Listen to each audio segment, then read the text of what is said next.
श्री शिव महापुराण। शिव पुराण का परिचय। सूत जी कहते हैं, साधु महात्माओं, आपने बहुत अच्छी बात पूछी है।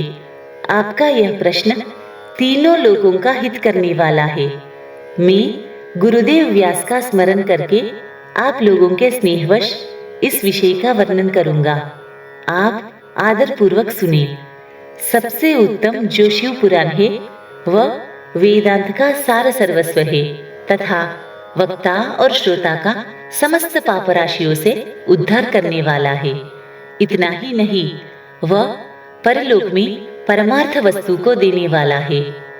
कली की कल्मश राशि का विनाश करने वाला है। उसमें भगवान शिव के उत्तम यश का वर्णन है। ब्राह्मणों, धर्म, अर्थ, काम और मोक्ष, इन चारों पुरुषार्थों को देने वाला वह पुराण सदा ही अपने प्रभाव की दृष्टि से वृद्धि या विस्तार को प्राप्त हो रहा है। विप्रवरों, उस सर्वोत्तम शिव पुराण के अध्ययन मात्र से वे कलयुग के पापासक्त जीव श्रेष्ठतम गति को प्राप्त हो जाएंगे। कलयुग के महान उत्पात तभी तक जगत में निर्भय होकर विचरेंगे जब तक यहाँ शिव पुराण का उदय नहीं होगा। इसे वेद के तुल्य माना गया है। इस वेद कल्प पुराण का सबसे पहले भगवान शिव ने ही प्रणयन किया था। विद्येश्वर संहिता, रुद्र संहिता, विनायक संहिता, उमा संहिता, मातृ संहिता, एकादश रुद्र संहिता, कैलास संहिता, शतरुद्र संहिता, कोटि रुद्र संहिता, सहस्र कोटि रुद्र संहिता, वायवीय संहिता तथा धर्म संहिता, इस प्रकार इस पुराण के 12 भेद या खंड है। ये 12 संहिताएं अत्यंत पुण्यमयी मानी गई है। ब्राह्मणों, अब मैं उनके श्लोकों की संख्या बता रहा हूँ। आप लोग वह सब आदर पूर्वक सुने। विद्येश्वर संहिता में 10,000 श्लोक है। रुद्र संहिता, विनायक संहिता, उमा संहिता और मातृ संहिता, इनमें से प्रत्येक में 8-8 हजार श्लोक है।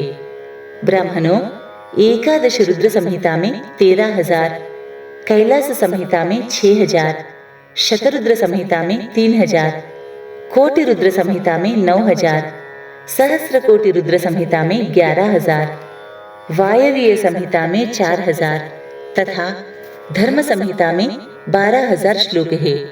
इस प्रकार मूल शिव पुराण की श्लोक संख्या 1,00,000 है। परंतु व्यास जी ने उसे 24,000 श्लोकों में संक्षिप्त कर दिया है।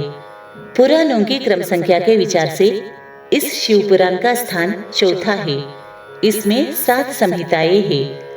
पूर्व काल में भगवान शिव ने श्लोक संख्या की दृष्टि से 100 करोड़ श्लोकों का एक ही पुराण ग्रंथ ग्रथित किया था। सृष्टि के आदि में निर्मित हुआ वह पुराण साहित्य अत्यंत विस्तृत था। फिर द्वापर आदि युगों में द्वैपायनादि महर्षियों ने जब पुराण का 18 भागों में विभाजन कर दिया, उस समय संपूर्ण पुराणों का संक्षिप्त स्वरूप केवल 4,00,000 श्लोकों का रह गया। उस समय उन्होंने शिव पुराण का 24,000 श्लोकों में प्रतिपादन किया। यही इसके श्लोकों की संख्या है। यह वेद तुल्य पुराण 7 संहिताओं में बटा हुआ है। इसकी पहली संहिता का नाम विद्येश्वर संहिता है। दूसरी रुद्र संहिता समझनी चाहिए। तीसरी का नाम शतरुद्र संहिता, चौथी का कोटि रुद्र संहिता, पांचवी का उमा संहिता, छठी का कैलास संहिता और 7वीं का नाम वायवीय संहिता है। इस प्रकार ये 7 संहिताएं मानी गई है। इन 7 संहिताओं से युक्त दिव्य शिव पुराण वेद के तुल्य प्रामाणिक तथा सबसे उत्कृष्ट गति प्रदान करने वाला है। यह निर्मल शिव पुराण भगवान शिव के द्वारा ही प्रतिपादित है। इसे शैव शिरोमणि भगवान व्यास ने संक्षेप से संकलित किया है। यह समस्त जीव समुदाय के लिए उपकारक, त्रिविध तापों का नाश करने वाला, तुलना रहित एवं सत्पुरुषों को कल्याण प्रदान करने वाला है। इसमें वेदांत विज्ञानमय प्रधान तथा निष्कपट धर्म का प्रतिपादन किया गया है। यह पुराण ईर्ष्या रहित अंतःकरण वाले विद्वानों के लिए जानने की वस्तु है। इसमें श्रेष्ठ मंत्र समूहों का संकलन है तथा धर्म, अर्थ और काम इस त्रिवर्ग की प्राप्ति के साधन का भी वर्णन है। यह उत्तम शिव पुराण समस्त पुराणों में श्रेष्ठ है।